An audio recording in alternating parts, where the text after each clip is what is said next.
All right, YouTube. So we are in a question of in regards Kelly, was it 7230s, the small version, 120 continuous amps, 300 peak.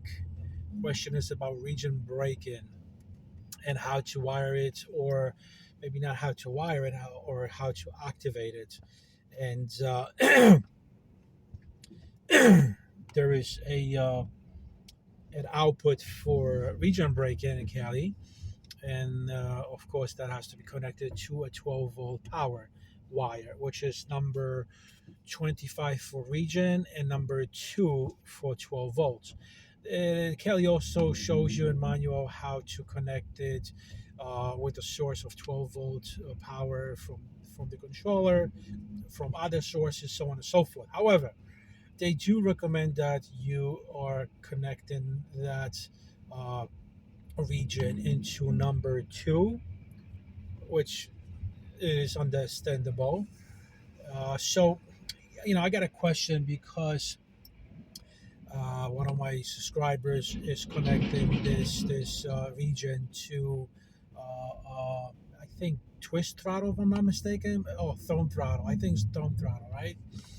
And we all know how thumb throttle works with the voltage. So I personally discourage that idea of putting the thumb throttle as a region. Uh, I just think that there is too many things that could go wrong with it. If your region was to have a glitch on the road, uh, too many wires to go into it. I completely disapprove it, but that's my personal belief. Um, in regards to that, a momentary switch, it's so much better and easier. I would be a little bit confused of having both thumb throttle, one for throttle, one for region. Number one, I'm lefty, so I do lots of things with my left. But since I caught the carpal tunnel syndrome on my freaking left hand, I switched my throttle to my right hand. So again, I'm trying to eliminate the movement of my left hand or left thumb.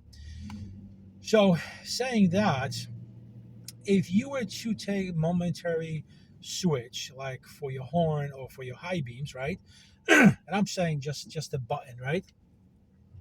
Um, and you take the regen and you run it to the switch. And again, the switch, it's a two-wire switch, right?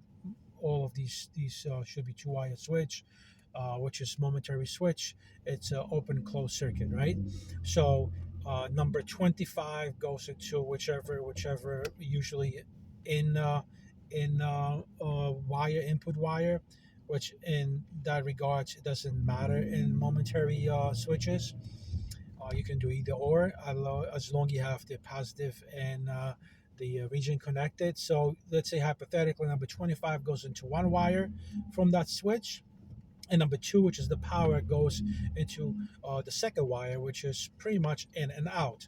So what it does, it will, when you press it, it will momentarily short out the motor, right? And the motor will cause a slowdown, a break, a region break, and that's how you activate it. Now with a thumb throttle or a twist throttle, here's the problem. First of all, you have to really point pin of how much power you want to apply of break-in of region. And I believe in step 3 in Kelly's, it will tell you, from 1 to 11, how to set your power of region and all the other necessary settings. But you know, it is doable. It's just there's too much to it. It's not simple. It should be simple. Anything set in these bikes should be simple. It's already hard enough that you can tweak the controller. God knows how many times, and how quickly and how convenient that is.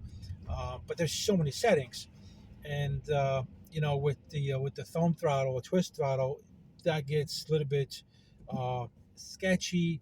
Uh, it's got tweaks. There's so much that has to be said, and I really don't even like that, to be honest with you. What I do like the momentary switch, and it's just a break in between. So you got one wire coming in, one wire coming out, and that's it. At the minute you press the momentary switch, that's when you activate your region. It's very simple. It's like like a little horn on the side of your handlebar, and uh, you just set of how hard you want that to be. Um, I would set it where it doesn't block my wheel, but it stops. Again, it's very iffy. I'm not too crazy about Regen. I will probably try, give it a test, see how it feels, because I want to have Regen break in for the reason that it won't eat my brake shoes, it won't eat my rotors, and lots of good things for it. Secondly, I'm not doing this because I want the region or the electricity or the power put back into the battery, because I really could care less about that. Because in all the studies that I've read, and there's so many articles, what is the percentage that you get at the end of the ride? Everybody claims anywhere from 2 to 5%, which is completely nothing if you have a battery that is 50 amp hour or 70 amp hour, or now I hear 100 amp hour. So that 2 to 5% is completely nothing. Um, it might make maybe a huge difference if you have a 14 or 50 amp hour battery, 48 volt, something like that. But in regards, I think it is easier just to put momentary switch. Have the region go in one way and the power come out the other way. And why do you need power? Because you need to short the signal, right? Once you short the signal, it's like shorting the phase wires. It just stops, or the whole sensors. The motor just stops. So it's simple, but yet it could be very uh, confusing, and it could be extremely touchy. I think the settings, uh, God, I would be scared to do the thumb throttle or twist throttle. I First of all, twist throttle, if you let go of it, let's say, it'll activate the region. I really don't like that because I like a free flow. And again, the part three, step three, from chapter 1 till 11, it shows you how to activate that when you let go of your twist throttle, how much region is going to activate. It also lets you do the free flow, meaning when you slide, you have a free flow, and then of course it lets you set the ABS braking. That is if you are pretty much sitting up the hill and you don't want the bike to go backwards. The region sensors will feel that and won't let it go back. So that's pretty cool. But it's very touchy subject in regards of settings, the way you want to do it. But there's so many settings. Again, from 1 till 12 or 11. There's so many settings, and you have to tweak with it. I can't. I know this is where you have to go, and this is for my subscriber that asked me that question, and Kelly, the one that we have, that you have to go through those steps, and you have to know what ABS is. You have to know what free fall is. You have to know all these things because God forbid you're riding on a bike and then you have activate something other than what you should be doing. God forbid the wheel is spinning at 50 miles an hour, then it just locks. I mean that would be a disaster. But anyhow, this is where you should be going into the settings in manual, because I could tell you, and I just did tell you where to go with it. But I can't tell you how hard or how much you should set it or how high you should set it. That's completely up to you. If I am a 255-pound rider, I'm not going to set so it's from 0 to 250. I'm not going to set it at 50. I probably will end up setting 150, and I don't even know how that setting is going to feel.